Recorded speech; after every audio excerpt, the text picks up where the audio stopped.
Bonjour, chers abonnés. J'espère que vous êtes là. Et tout à l'heure, j'ai parlé de la nouvelle année qui vient de commencer. Mais il reste quelque chose que je dois vous dire. C'est un devoir pour moi de vous le dire. Parce que ça nous arrange nous tous. Je vais lire un texte. Et ce texte, je pourrais le tirer dans n'importe quel livre. Essentiel, c'est ce qui se trouve dans le texte. C'est le sens du texte qui m'intéresse le plus. Bien.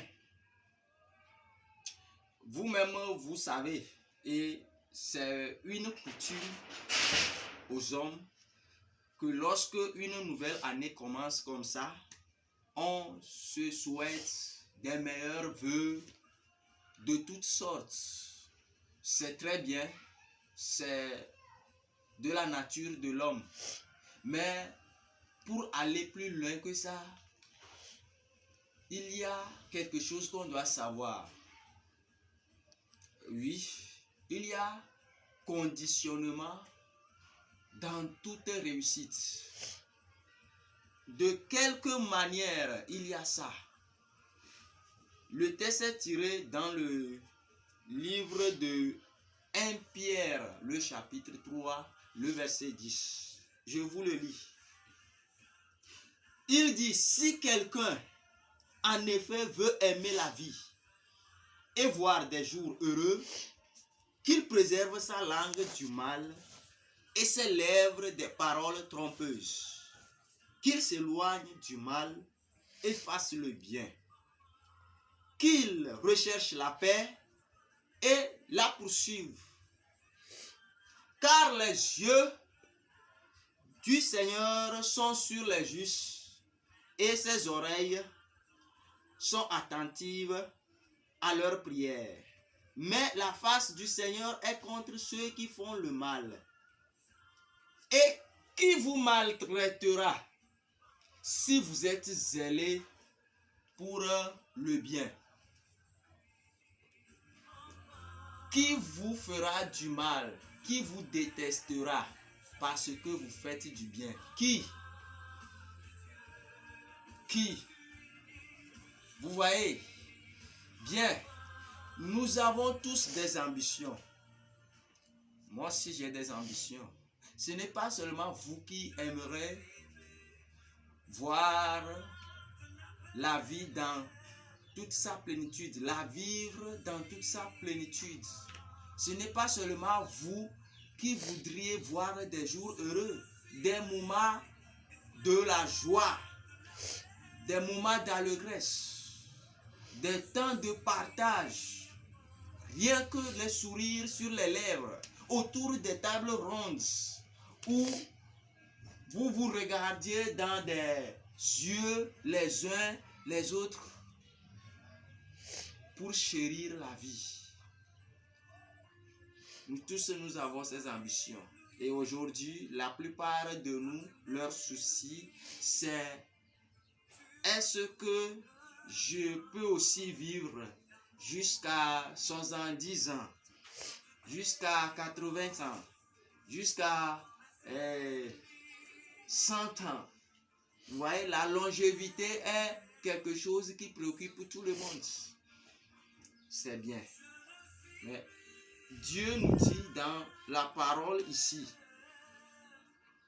qu'il y a un moyen que toi et moi qui voulons aimer la vie et avoir des heureux jours, embrasser ces jours. Nous voulons embrasser des heureux jours, être en joie. Le Seigneur nous dit qu'il y a un moyen, et ce moyen, c'est que nous préservions nos langues du mal et nos lèvres des paroles trompeuses. Je crois que ça, c'est en français simple. Je ne vais pas faire trop de commentaires. Tu comprends déjà ce que ça veut dire. Il dit de fuir le mal, chercher la paix, poursuivez-la. Comment est-ce qu'on cherche la paix? c'est un sujet qu'on va aborder après. Je crois que tu as déjà compris. Et donc, je voudrais que tu prennes soin de toi. Et à travers ce message, que tu prennes garde. Désormais que si vraiment tu tiens à vivre les moments heureux, des beaux jours, tu veux les voir, tu veux voir des beaux jours, concentre-toi, concentre-toi de chercher la paix, de la poursuivre, de t'éloigner du mal dans toutes les circonstances. Essaye de faire du bien, rien que le bien, parce que quand tu feras toujours du bien, les gens vont en parler. Ils vont parler. Ils vont parler de toi. Mais si tu fais le mal aussi, les gens en parleront.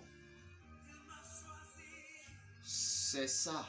Ils en parleront. Donc, prends soin de toi. Cherche la paix. Fais du bien. Et qu'est-ce qu'il dit?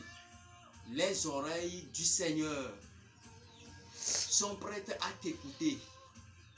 Quand tu vas commencer par pleurer, quand tu vas commencer par dire, oh Dieu, oh Dieu, oh Dieu, il va t'écouter. Mais pour le reste, toi-même tu le sais déjà.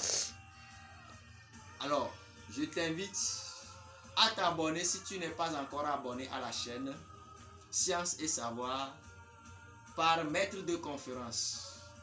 Je te souhaite, comme d'habitude, une très bonne journée. Et que la grâce de Dieu nous permette de vivre ces heureux jours, de voir les meilleurs jours et de les vivre comme nous le souhaitons. Allez, ciao, ciao.